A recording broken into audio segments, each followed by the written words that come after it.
Salam planter Indonesia. Assalamualaikum warahmatullahi wabarakatuh. Di malam hari yang berbahagia ini, The Bro ingin menjelaskan sebuah fenomena di mana terkadang bibit bersertifikat yang kita tanam di lapangan itu menunjukkan gejala-gejala penyimpangan genetik. Yang biasa kita bahas adalah penyimpangan genetik vegetatif. Namun kali ini malam hari yang berbahagia ini adalah kita akan menjelaskan penyimpangan genetik generatif.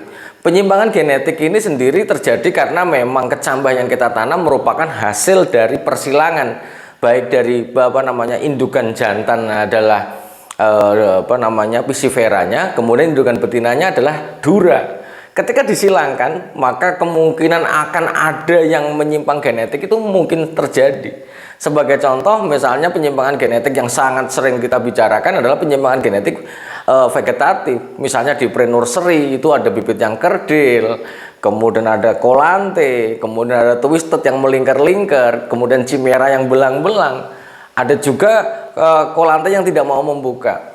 Termasuk di nursery ada yang daunnya yang nggak mau pecah, yang juvenile dan sebagainya. Namun di malam hari yang berbahagia ini di layar ini terdapat bahwa sebuah fenomena. Yang pertama ini ada dua buah gambar nanti akan saya jelaskan. Ini adalah bunga banci. Bunga banci alias bunga hermafrodit, di mana bahwa tandan buah segar kita yang harusnya hanya isinya brondolan saja yang terbentuk dari bunga betina yang tumbuh membentuk brondolan ini, ternyata muncul juga bunga jantannya. Nah, bunga jantan pada bunga banci ini bisa hanya satu tandan saja, kemudian bisa dua tandan, bisa banyak tandan pada satu pohon saja. Lah, apakah bisa disembuhkan Pak Pandy dengan pemberian pupuk tertentu? Jawabannya adalah tidak bisa. Ini bukan gara-gara nutrisi, juga bukan, tapi ini adalah bawaan genetik. Karena bahwa sahabat The Bro semuanya, bahwa ketika kita membeli kecambah bersertifikat, kita tidak boleh menyalahkan kecambahnya, karena memang pada dasarnya adalah persilangan itu adalah membawa genetik induknya yang jantan ataupun betina. Ini adalah bunga ataupun buah hermafrodit ya. Dimana kalau ini tertera ini adalah ini yang harusnya nanti berasal dari bunga betinanya. Ini adalah kok muncul bunga jantan seperti inilah. Ini adalah bagian dari namanya hermafrodit. Jadi hal yang tidak bisa disembuhkan, dan ini lumrah saja. Namun sekali lagi bahwa penyimpangan genetik itu angkanya hanya 0,0 sekian persen saja, tidak banyak karena ini. Lah, yang gambar yang kedua ini adalah dan ini sebelumnya terima kasih kepada sahabat The Bro yang sudah mengirimkan gambar ini. Ini adalah gambar langka sekali yang muncul di penyimpangan genetik generatif yang pada kelapa sawit itu sebenarnya ini sangat jarang terjadi. Lah, ini pun kalau ditanya Pak Pandy ini gejala penyimpangan genetik generatif apa, saya juga nggak bisa jawab. Karena di dalam buku kelapa sawit ini jarang dibahas ya, dibahas lah. Mungkin bagi sahabat The Brondol yang memahami memahami nama dari penyimpangan ini, monggo saja tulis dalam komentar. Jujur kalau ditanya jenisnya apa nih Pak Pandy penyimpangan, saya nggak tahu. Lah, ini muncul dari cerita sahabat The Brondol ini, ternyata ini hampir semua tandan itu seperti ini. Jadi memang kalau dibilang kembali lagi apakah bisa disembuhkan atau tidak, jawabannya adalah tidak bisa disembuhkan. Lah, ini penyimpangan genetik. Lah, pertanyaan apakah harus diganti? Kalau selama masih kecil pada tanaman panen perdana, ya monggo saja ganti saja. Karena sekali lagi ini penyimpangan genetik itu bisa sembuh, bisa tidak. Ada yang mulai dari kecil. Contohnya ya kita sebut aja penyimpangan genetik vegetatif chimera. Chimera itu kalau hanya satu helai pelepas saja kadang-kadang tidak di-afkir di bibitan, karena nanti ada juga yang hilang sendiri juga ada.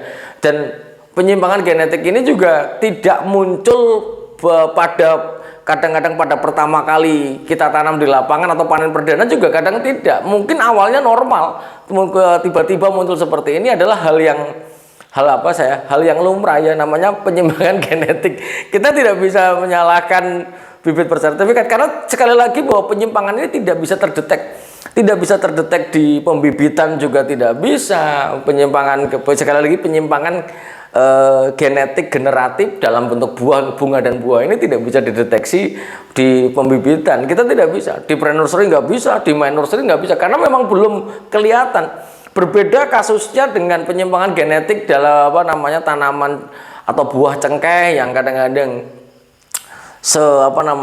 pada pokoknya giant ya, yang paling gede sendiri di bibitan, ketika ditanam di lapangan ternyata menimbulkan bunga cengkeh atau bunga landak yang tidak bisa disembuhkan. Ya, tapi sekali lagi kalau dia hanya cengkeh yang normal, artinya brondol masih agak besar-besar karena mungkin kurang serangga, mungkin bisa disembuhkan. Tapi kalau cengkeh sendiri yang yang memang bawaan genetik ya tidak bisa disembuhkan. Mungkin itu saja yang dapat disampaikan The Brondol. Sekali lagi, sahabat The Brondol semuanya yang memahami penyimpangan genetik generatif ini, tuliskan komentarnya ya, please. Saya nggak tahu soalnya. Ketika ditanya ini apakah namanya apa yang dipunyai, saya bilang saya nggak tahu. Karena di dalam buku kitab di perusahaan juga nggak pernah menyebutkan ini penyimpangan genetik apa, juga nggak pernah tahu. Mungkin itu dulu yang dapat saya sampaikan di kesempatan di malam hari yang berbahagia ini. Semoga bermanfaat bagi sahabat The Brondol. Ingat, mari kita tanam bibit bersertifikat, karena bibit bersertifikat akan menghasilkan yang 100% tenera, yang buahnya produktivitasnya bisa terdetek lah. Kalau memang ada penyimpangan genetik adalah suatu hal yang wajar saja. Maka yang namanya kita menanam kecambah bersertifikat sekalipun kita usahakan untuk dibibitkan, itu tidak akan semuanya bisa ditanam, karena mesti akan membawa gen-gen indukan yang misalnya dari mungkin bunga indukan jantannya itu adalah Piscifera, kemudian indukan betinanya adalah Dura, yang disilangkan, yang kemungkinan membawa gen-gen resesif yang nanti akan bercampur resesif mungkin memunculkan gejala-gejala tertentu. Pada intinya seperti itu. Jadi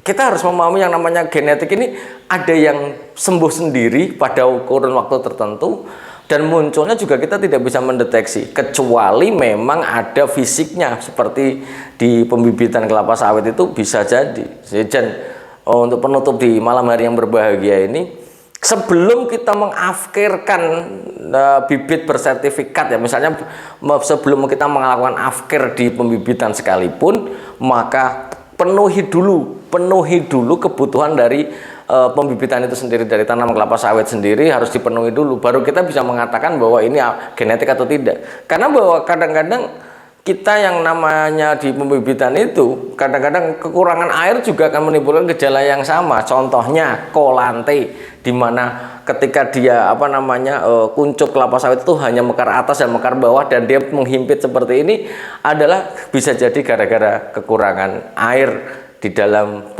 budidaya, di dalam pembibitan kelapa sawit kita. Terima kasih, semoga bermanfaat bagi sahabat The Brondol semua, dan saya pribadi sekali lagi yang tahu ini jenisnya apa, please tuliskan pada kolom komentar. Terima kasih, salam hangat bagi keluarga Anda di rumah, dan semoga Allah mendekap kita dengan kesehatan dan ilmu pengetahuan yang bermanfaat, dan melancarkan jalan rezeki yang halal dan tidak disangka-sangka. Terima kasih, salam planter Indonesia. Assalamualaikum warahmatullahi wabarakatuh.